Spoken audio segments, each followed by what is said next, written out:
Te damos la bienvenida de parte de nuestra querida iglesia Palabra de Vida. Es nuestra oración que la palabra de Dios haga su trabajo de transformación y bendición en tu vida. Para más información, consulta nuestra página web. Gracias.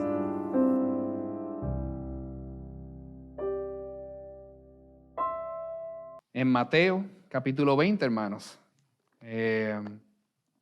Un texto largo. Y esta parábola le llaman la parábola de los obreros de la viña. R.C. Sproul narra esta historia que dice: imagina que 10 estudiantes asisten a una clase universitaria. 5 de ellos estudian diligentemente la semana anterior antes del examen final.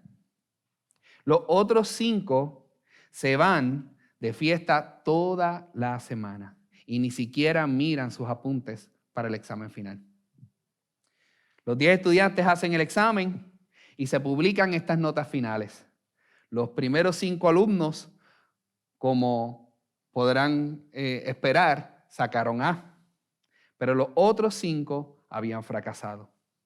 Sin embargo, el maestro, para que ninguno de ellos se fracasara, pues entonces les da a todos los estudiantes, tanto los que estudiaron como los que no estudiaron, una C promedio.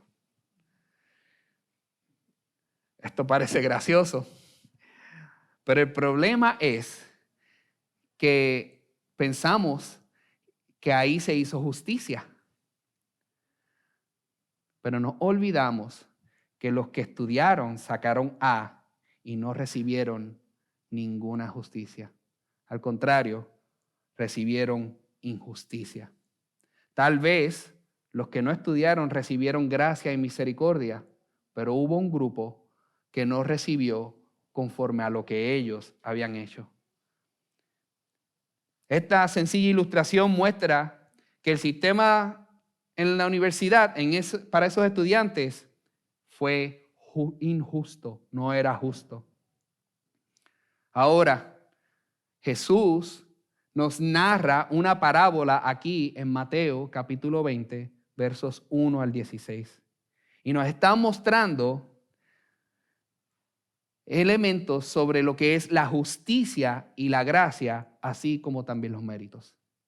Lo que me lleva al título de este mensaje, que es la perspectiva correcta de la gracia de Dios. La perspectiva correcta de la gracia de Dios. Esta parábola que, como les había mencionado, muchas de sus Biblias tal vez están familiarizados y ven que tienen el título Los obreros de la viña. Este título no es dado, escrito por el mismo apóstol Mateo, sino los editores que le han dado para poder identificar esta parábola así. Ahora, en el versículo 1, cuando leen, comienza diciendo: porque el reino de los cielos es semejante a. Porque el reino de los cielos es semejante a. Ese por qué en el versículo 1 nos está diciendo que es una continuación de una conversación que está ocurriendo. Y esta conversación la vemos y es dándole seguimiento a lo que hay en el capítulo anterior, el capítulo 19 de Mateo, comenzando desde el versículo 16. No vamos a estar leyendo ese pasaje, pero sí vamos a traer el contexto sobre esto. Nos dice que hay una conversación. Llega este hombre joven, rico, donde Jesús y le pregunta: ¿qué cosa buena puedo hacer para obtener la vida eterna? Jesús le responde: sigue los mandamientos. El joven le pregunta: ¿qué mandamientos debo de seguir? Y Jesús se enfoca precisamente en la segunda parte de los 10 mandamientos, que es hacia el prójimo. No matarás, no cometerás adulterio, no hurtarás, no darás falso testimonio, honra a tu padre y a tu madre y amarás a tu prójimo como a ti mismo. Y el hombre dice: todo eso lo he hecho, ¿qué más debo de hacer? Entonces Jesús en su sabiduría, su discernimiento, conociendo lo que hay en el corazón en realidad del joven rico, le dice, vende todo lo que tienes, entrégalo a los pobres y sé mi discípulo, sígueme. ¿Cuál ustedes creen que fue la respuesta de este joven? Se fue triste. ¿Por qué razón? Porque su corazón estaba puesto en sus riquezas y sus bienes terrenales. Y no estaba dispuesto a renunciar a su amor terrenal por el amor de Cristo. Estos discípulos que estaban con él, sus discípulos, estaban asombrados. ¿Por qué razón estaban asombrados? Porque decían, ¿quién se puede salvar ahora? Si este hombre rico no se puede salvar, yo tengo menos probabilidades. Ahora, ¿por qué razón ellos ponían que el joven rico tenía mejores probabilidades? Porque la cultura judía veía precisamente que alguien rico y alguien con bendiciones equivalía que tenía el favor de Dios. Mientras más rico eres, mientras más bendiciones tienes, más favor de Dios tienes. Ahora, si eres pobre, pues significa que estás en pecado y estás sufriendo las consecuencias y Dios así te está repagando. Y ellos, los discípulos, entendían eso, específicamente por la enseñanza continua de los fariseos que le estaban dando.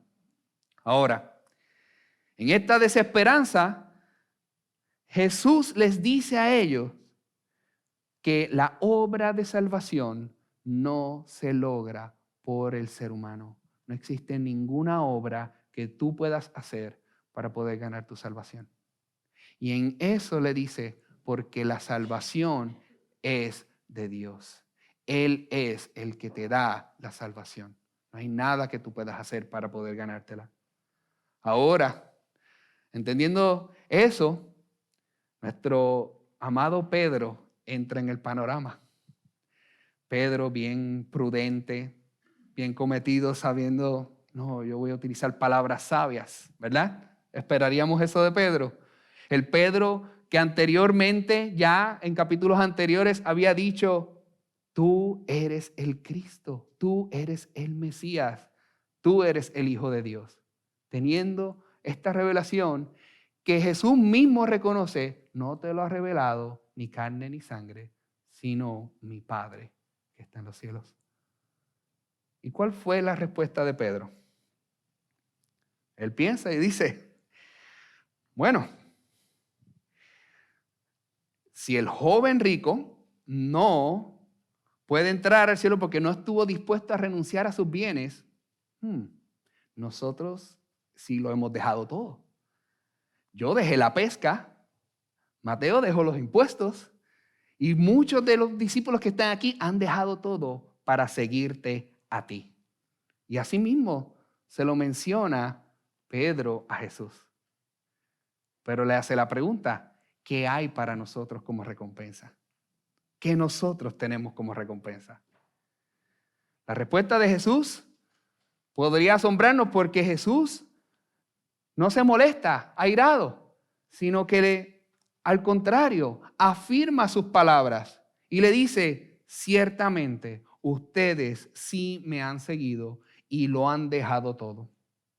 Y por eso cuando venga el momento de establecer mi reino, de hacer todas las cosas nuevas en el cielo, ustedes van a estar conmigo aquí en la tierra y vamos a reinar juntos. Ustedes van a estar en los 12 tronos para juzgar a las 12 tribus de Israel.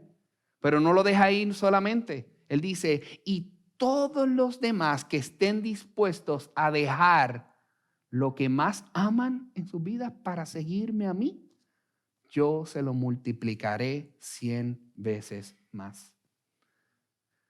Pero Jesús no lo deja ahí solamente.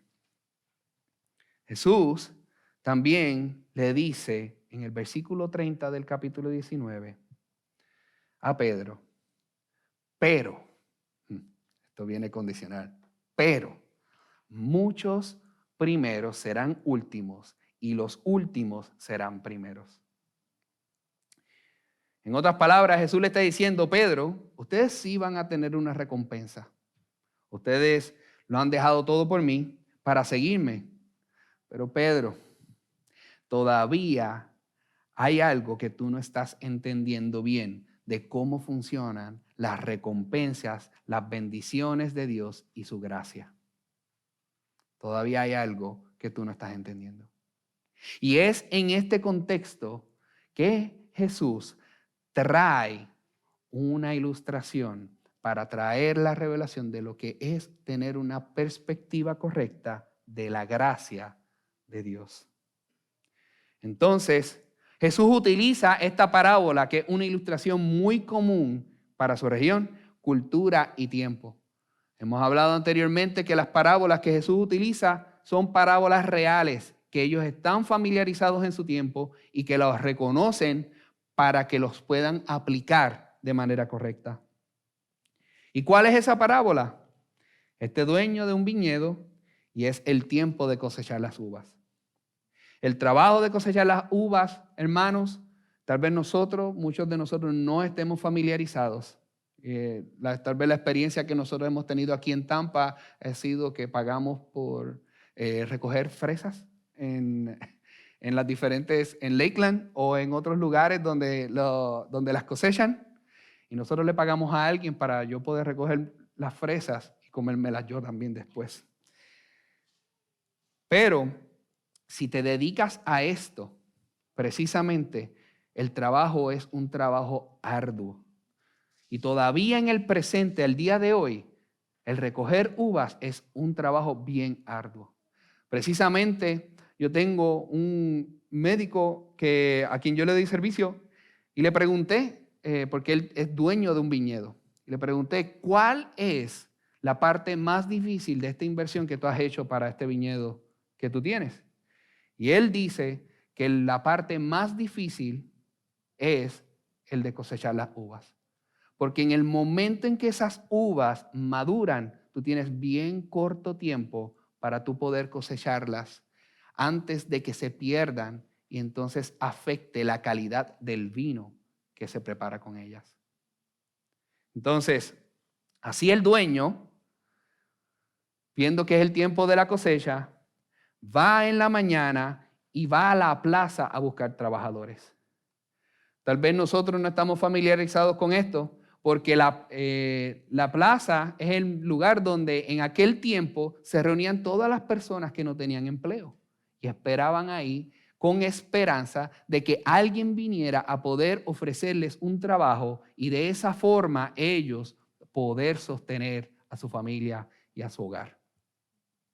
Nosotros ahora estamos acostumbrados a, si queremos aplicar a un trabajo, hacerlo online. Pero aquí se tenían que reunir todos en ese pueblo, en el mercado, para poder tener trabajo. Y les dice, se encuentra a unos trabajadores y le dice, si vienen a recoger uvas a mi viñedo, les voy a pagar un denario, lo que es un día de salario completo de trabajo. ¿Están de acuerdo? Hace la pregunta, ¿están de acuerdo con esta oferta? Y estos trabajadores acceden, estamos de acuerdo. Hay un convenio entre ambos y dicen, sí, vamos a trabajar entonces en tu viñedo. El dueño vuelve a salir a la hora tercera, que en este caso para nosotros es las 9 de la mañana. Lo hace a la sexta hora, que sería el mediodía, y lo hace a la hora novena. Y contrata cada momento más trabajadores. Esta vez, en estas próximas horas, el de la tercera, el de la novena, el de la sexta hora, no les dice específicamente qué cantidad ellos van a recibir, cuánto se les va a pagar por eso, sino que lo que menciona es que Él les pagará lo justo. Estos trabajadores aceptan, están en acuerdo sin los detalles y salen a trabajar de su negociación. Este dueño de la viña debe ser alguien que ellos conocían que era de honor y de palabra para hacer estos términos y cumplir con ellos. El poder confiar sin saber exactamente cuánto iban a recibir. El dueño hace lo mismo a la hora 11, que son las 5 de la tarde. Hermanos, el tiempo de trabajar en aquel momento En los tiempos de Jesús, las 5 de la tarde era solo quedaba 1 hora para que finalizara el día de trabajo. Aquí estamos acostumbrados a trabajar, hay empleos que son 24 horas al día. Y tenemos turnos en la noche y turnos durante el día. Pero en aquellos tiempos, específicamente para la cosecha, ya a las 6 de la tarde terminaban. Y ya quedando solo 1 hora de trabajo, vuelve otra vez a salir el dueño y busca más trabajadores. Se encuentra y les pregunta, ¿qué hacen ustedes aquí? Y ellos están diciéndole, nadie nos ha contratado. Aún ellos muestra que genuinamente tenían la esperanza, aún quedando 1 hora sola de empleo, que alguien los pudiese contratar. Tal vez estaban desanimados, pero a la misma vez ansiosos por tener un trabajo. Llega la noche y el dueño dijo a su mayordomo, llama a los trabajadores para pagarles y comienza desde los últimos hasta los primeros. Están de pagarle el mismo día de trabajo, es un principio estricto del Antiguo Testamento, hermano, el pagarle ese mismo día. Lo vemos en Levíticos capítulo 19, verso 13, y lo vemos en Deuteronomio capítulo 24, versos 14 al 15, que establece que no se retendrá el salario de un trabajador hasta el próximo día siguiente. ¿Para qué? Para que ninguno de ellos pierda su sustento del día. Estas personas vivían del día a día. Si no cobraban ese día, no comían. Y este dueño está pagándole a ellos para que eso no sucediera en el mismo día. Sin embargo, aquí ya esta ilustración trae algo raro. Inmediatamente el dueño ordena al mayordomo específicamente a que lo haga comenzando desde el último hasta el primero. Comenzando desde el último hasta el primero. Pero sabemos que es a propósito, porque lo dice y se le da la instrucción el dueño a su mayordomo. No fue por accidente. Entonces, al que solo trabajó 1 hora, recibió la paga de un día completo. 1 hora. Pero están todos allí y están todos observando. Esa persona que trabajó solo 1 hora, le dicen, me pagaron todo el día. ¡Qué dueño más generoso! 1 hora y a mí me han pagado como si hubiese trabajado todo el día. ¿Cómo ustedes creen que ese trabajador sale de ahí? Está bien contento y animado. Ahora, el verso 10 habla que los primeros que comenzaron a trabajar desde las 6 de la mañana habían visto la paga que recibieron los que trabajaron 1 hora.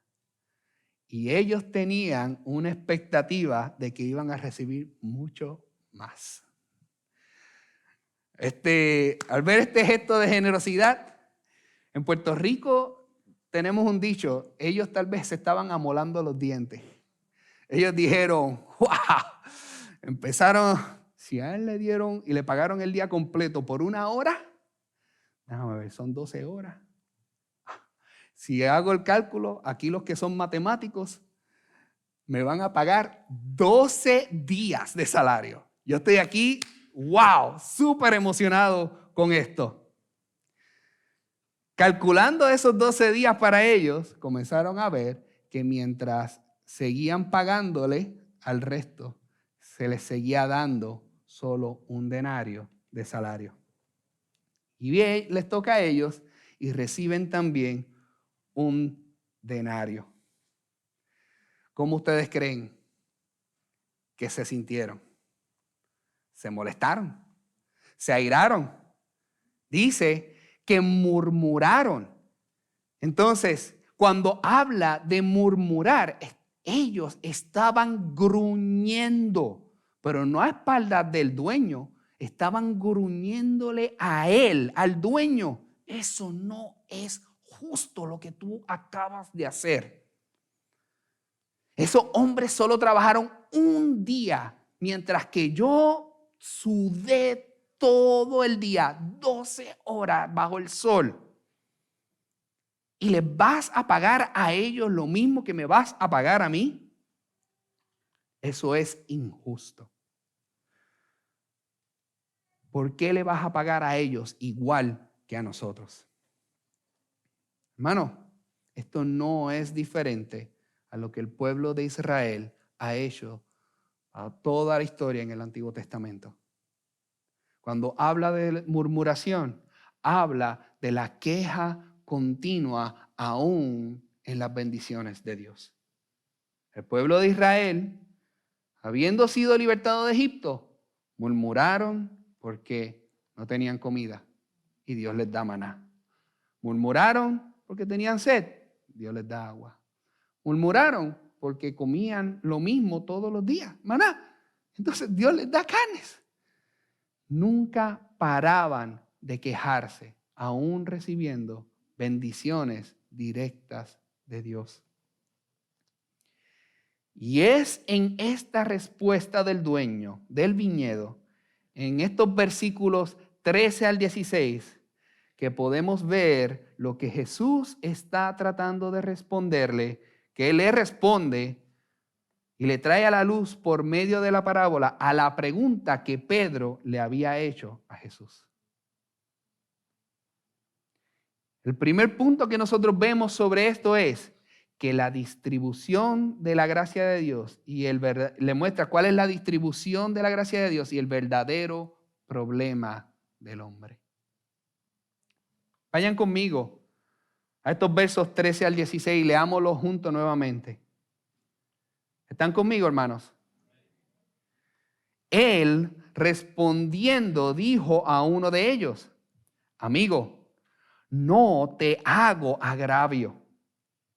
¿No conveniste conmigo en un denario? Toma lo que es tuyo y vete. Pero quiero dar a este postrero como a ti. ¿No me es lícito hacer lo que quiero con lo mío? ¿O tienes tú envidia porque yo soy bueno? Así, los primeros serán postreros y los postreros primeros, porque muchos son llamados, mas pocos los escogidos. Cuando nosotros escuchamos la queja, leemos esta queja que tienen ellos, a primera instancia, hermano, no tenemos que negarnos. A mí me pasó. Nosotros podíamos llegar a la conclusión de que sí hubo injusticia, porque se le pagó a alguien más que el otro cuando había trabajado menos. Precisamente en esta semana, hablando con mi esposa, uno de los detalles que hay más influenciado aquí precisamente en los Estados Unidos, y lo ven en los anuncios continuamente, es: tú te lo mereces. You deserve it. ¿Quieres irte de vacaciones? Hazlo. ¿No tienes dinero? No te preocupes. Hazlo. Tú te lo mereces. Hazte un proceso estético. Hazlo. Porque tú te lo mereces. Y estamos nosotros siendo inconscientemente influenciados continuamente con este pensamiento de que tú te lo mereces. En ese concepto, nosotros pensamos que hay injusticia cuando pensamos que nos merecemos más todavía. Pensamos, si yo trabajo más, mi salario debe de ser mayor. Si yo trabajo menos, mi trabajo debe de ser menor. Entonces, si yo trabajo más que aquel, a mí me deben de recompensar más que aquella persona, porque yo me lo merezco. Eso es lo justo. Lo primero que hace el dueño del viñedo a esta apelación de aquellos que estaban murmurando en contra de él es, le responde: yo no estoy haciendo injusticia contra ti. Si alguien recibió injusticia en esta parábola, fue el dueño de la viña, hermano. Él fue quien recibió los gruñidos de los trabajadores que estaban enojados con él. ¿Por qué razón? Porque le hace una pregunta recordándoles cuál fue el acuerdo. ¿No acordaste conmigo que trabajarías el día completo por un día de salario? Toma lo que es tuyo y vete. Pero quiero dar a este último como a ti. Pero entonces también le muestra, y esto es un punto importante sobre esta parábola, ¿no me es lícito hacer lo que quiero con lo mío? Hermanos, yo diría que este es el punto principal de toda la parábola. Y es mostrar que Dios es el dueño de su gracia y de sus recompensas. Dios es el dueño de su gracia y sus recompensas. A Él le pertenecen. ¿Qué significa eso? Que Él da conforme a Él quiere. Y muchas veces esa distribución lo hará de maneras que a nosotros nos va a sorprender. Dios nos está dejando claro que Él es soberano en la distribución de su gracia.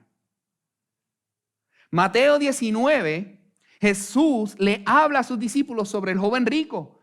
Y lo que está diciendo, explicando es que la salvación no es por obra, sino por gracia. Porque es solo Dios quien puede hacerlo. Pero Jesús profundiza más en este capítulo 20 que no es tan solo que es por gracia, sino que es Dios quien decide darla y a quién darla y cómo darla. Mano, yo quiero aclarar algo aquí.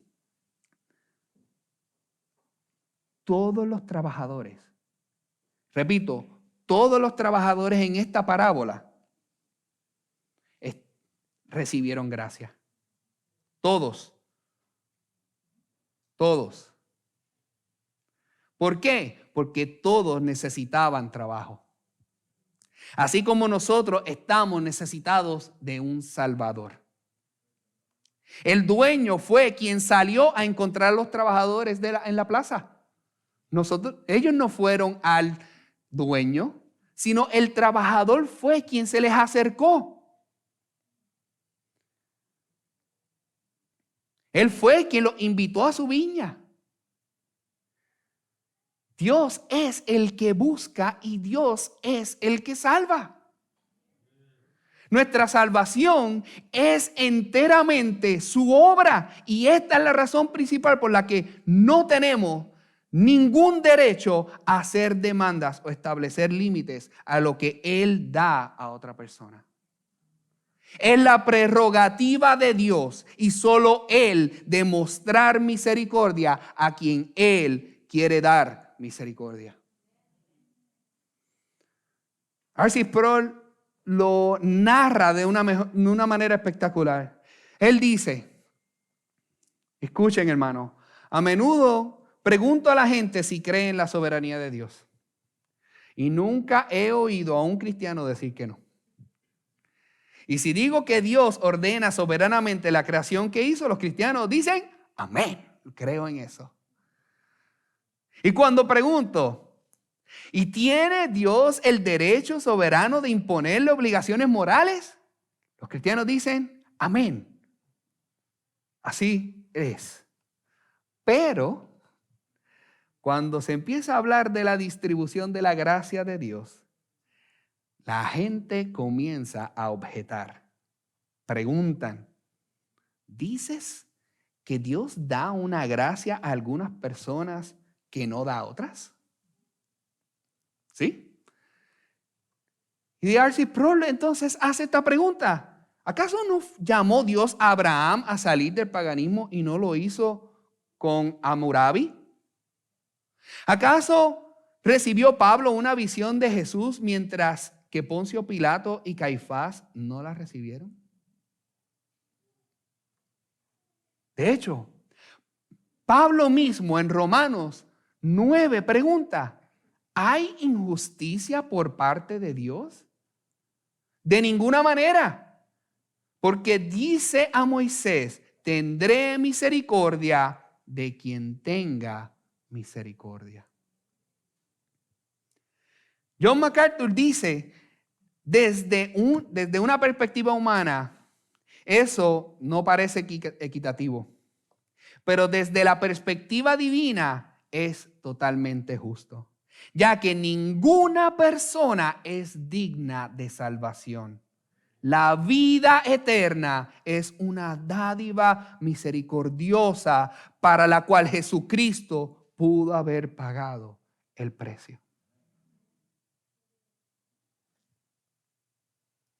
Jesús está enseñando que la vida eterna la obtienen todos los que aceptan como Señor y Salvador a Jesús. El cielo no es una recompensa que puede ser ganada por el trabajo duro, hermano. Es un don de gracia dado soberanamente y abundantemente a todos los creyentes por igual. Esa es su gracia. ¿Acaso esto significa que diremos, bueno, como Dios es el que distribuye soberanamente, pues debo quedarme de brazos cruzados y esperar a que Él llegue donde mí? O esperar a que Él llegue soberanamente y escoja a las personas sin hacer nada. No. Pues como nosotros no sabemos a quién Dios ha escogido, tenemos nosotros la responsabilidad de orar, de clamar por la vida de cada persona, de predicar el evangelio para que se conviertan, clamar a ellos.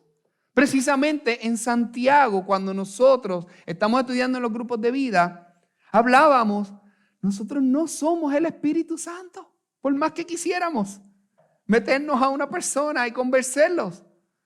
Nosotros no sabemos el corazón de nadie, pero Dios sí. Y es poderoso y suficiente para transformar cualquier corazón. ¿Qué significa esto? Hay personas aquí, hoy, que todavía no se han sujetado a Cristo. Hay personas aquí que todavía no han dicho, Señor, he pecado contra ti. He pecado contra ti. Y lo que en realidad merezco justamente es el infierno y el castigo eterno. Pero Padre, no quiero eso para mí. Yo te exhorto, te suplico que por favor mires tu pecado, te arrepientas de él, mires al sacrificio que hizo Jesús por tu vida, para que tengas vida y vida en abundancia en él. Para que él murió en la cruz, pero resucitó para que nuestra fe en esa obra redentora tú también la puedas obtener. Hermanos, amigos, Dios sigue llamando personas a su reino en el día de hoy. Lo hizo en aquel tiempo y lo está haciendo todavía ahora en el presente. Dios llama al pecador para que reconozca su necesidad de Él y se arrepienta y venga a sus pies y se rinda. Ahora, si tú te consideras creyente, también te está diciendo con respecto a la distribución de su gracia que Dios también distribuye dones, bendiciones y llama al servicio para su obra según Él quiera distribuirla. Primera de Pedro 4:10 nos dice, cada uno según el don que ha recibido, ministrelo a los otros como buenos administradores de la multiforme gracia de Dios. Hay algunos que tienen dones públicos y otros de servicio. Primera de Corintios 12 habla de tantos dones y habla de los dones de administración. Habla de los que son llamados a ser pastores, los que son llamados a ser maestros. Pero también Pablo habla de que somos un cuerpo, el cuerpo de Cristo. Y unos serán manos, otros serán órganos, que ni siquiera tendrán exposición al público. Otros serán boca, que estarán hablando continuamente. Pero es Dios quien soberanamente también distribuye estos dones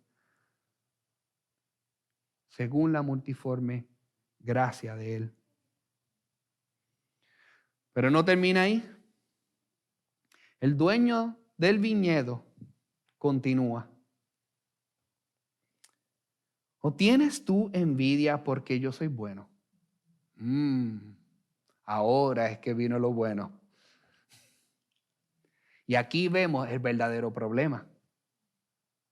El problema no era de injusticia de parte del dueño de la viña, sino la envidia de parte de los trabajadores. Esta acusación de injusticia no estaba fundamentada en un amor por la justicia, sino en el egoísmo alimentado por los celos. Entonces, de que ellos se sentían que se merecían ser pagados más porque los otros recibieron mucho. Pero no podemos perder de vista el hecho de que cuando a ellos se les contrató originalmente en la mañana, ellos estuvieron de acuerdo con la paga. Ellos estuvieron de acuerdo con la paga. Después fue que se quejaron. Y la ilustración que me viene en la mente es imaginándome yo, un padre que tiene 2 hijos. Y ellos se sienten de esta forma. El padre se va de viaje a trabajar y regresa y llega a sus hijos y a sus 2 hijos y le dice, les compré un regalo. Él no tenía que hacerlo. Va el primer hijo y le da una gorra de su equipo favorito. Puede ser de fútbol, de baloncesto. Escojan el equipo que ustedes quieran. Y el hijo, ¿qué hace? Emocionado. Gracias, papá. Qué cosa maravillosa. Tengo una gorra. ¡Wow! Pero entonces llega el segundo y le dice, mira lo que te tengo, un iPad. El de la gorra hace que, ¿qué? Ese gozo inicial que tuvo se le fue por completo. ¿Por qué? Porque estaba mirando el regalo de su hermano y no agradecido de lo que había recibido él. Este sentimiento de compararse con otros es lo que está sucediendo con los trabajadores. Ellos comenzaron la jornada de trabajo muy bien, con un muy buen humor. Tal vez ellos estaban recogiendo y, oh, mira, llegaron más. Oh, mira, qué bien, ya vamos a terminar el trabajo. Y todos animados, pero al final del día, cuando vieron y se compararon con otros, sus recompensas que fueron iguales, entonces comenzaron a murmurar. ¿Qué fue lo que hizo cambiar este ánimo tan drásticamente? Que el pensamiento de ellos era que había alguien menos merecedor, o así ellos creían. Ellos creían que estos trabajadores no se lo merecían. Estaban condenando y juzgando la generosidad del dueño. Y al instante, como ellos no se lo merecían, ellos lo tomaron personal y se sintieron ofendidos, maltratados y envidiando la buena suerte de la otra persona. Todo esto cambió su actitud. No podían soportar la idea de que otros trabajadores recibieran el mismo salario sin trabajar tan duro como ellos lo hicieron.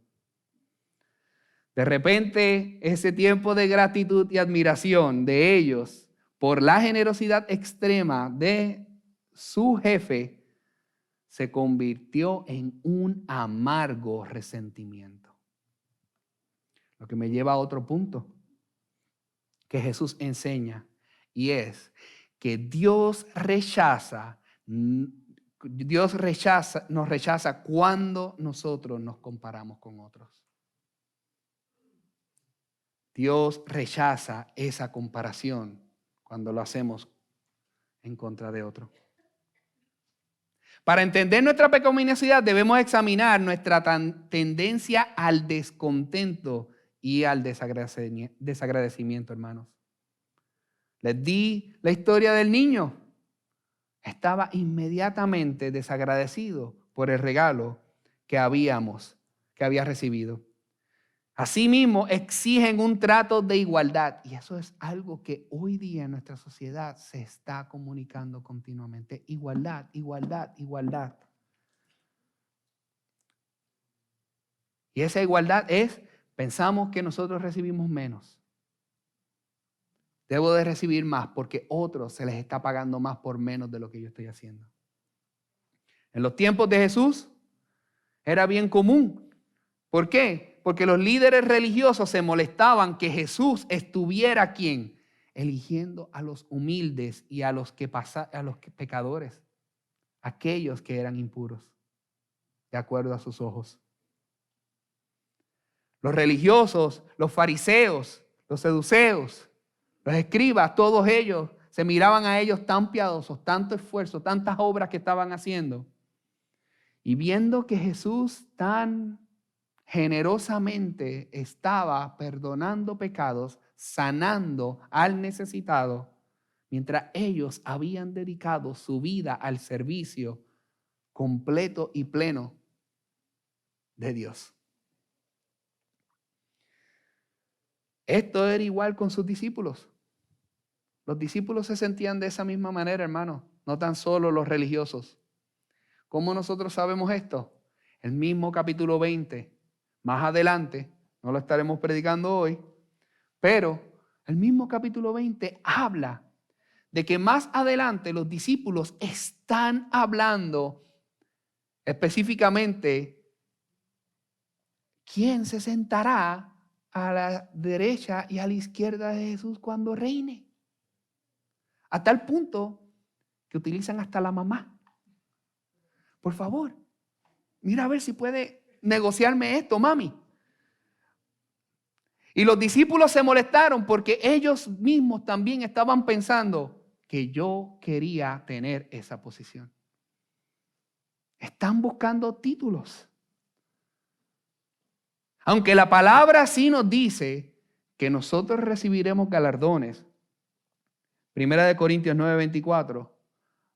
Apocalipsis 4 nos dice también que las coronas que recibamos, en el momento de recibirlas, las lanzaremos delante de los pies del Señor y estaremos diciendo: Señor, digno eres de recibir la gloria y la honra y el poder, porque tú creaste todas las cosas y por tu voluntad existen y fueron creadas. Quien en realidad recibe la gloria no es el que se sienta al lado de Jesús, a la izquierda o hacia la derecha. Es Jesús mismo que en su bondad se glorifica más por el sacrificio y la glorificación de Él mismo por exaltar a otros. Es Él el que recibe toda la gloria y la honra.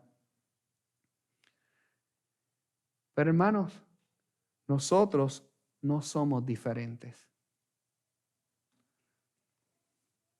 ¿Alguna vez usted se ha sentido que aún recibiendo bendiciones y dones, ha tenido celos porque otro hermano recibe más? ¿O se ha sentido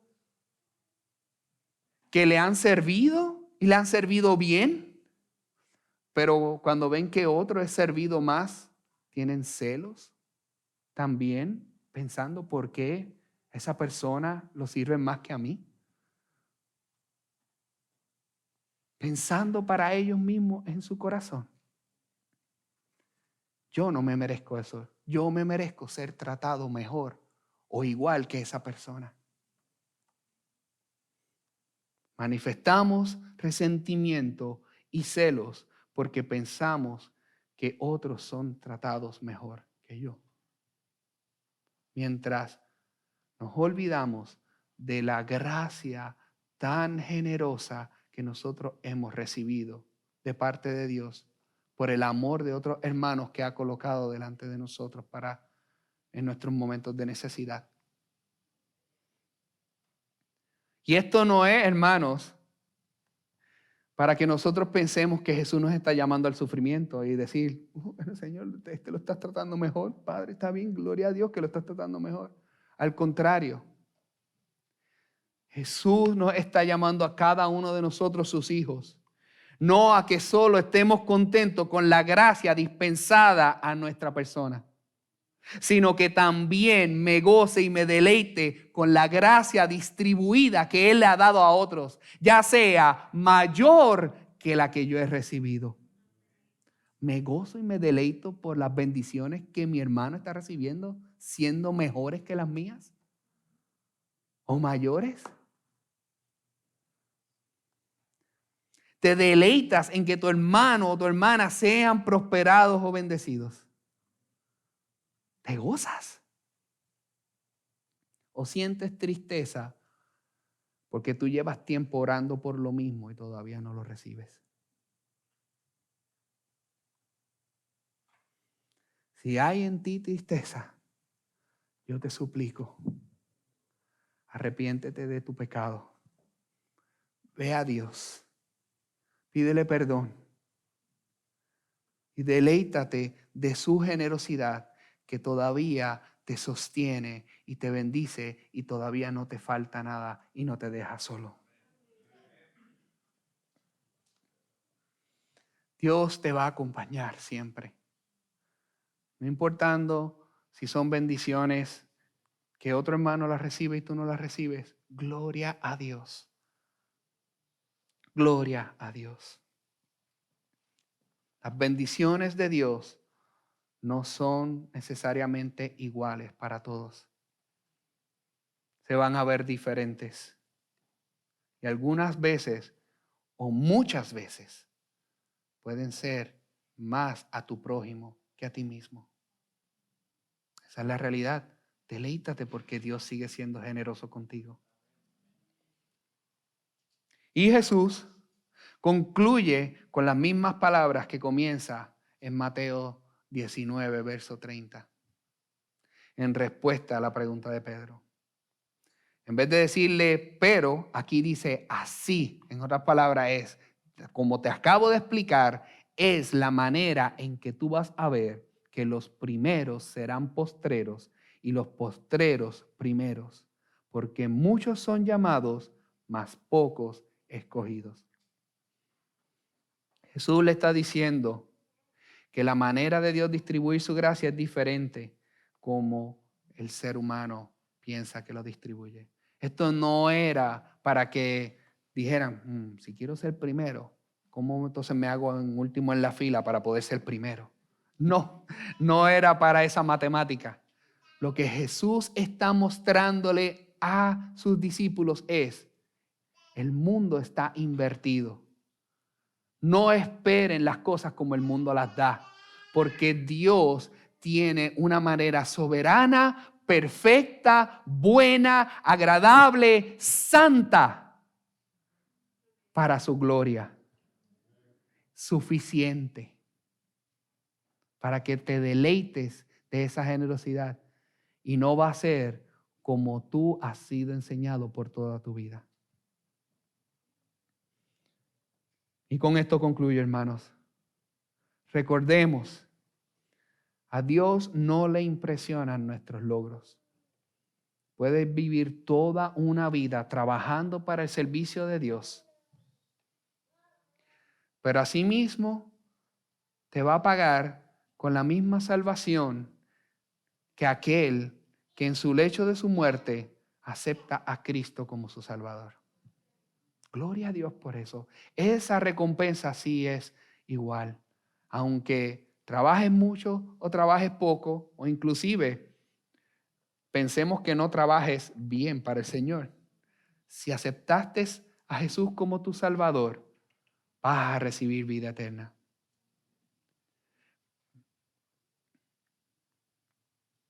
Dios también rechaza nuestras comparaciones. Recordemos esto. No nos comparemos con otros hermanos.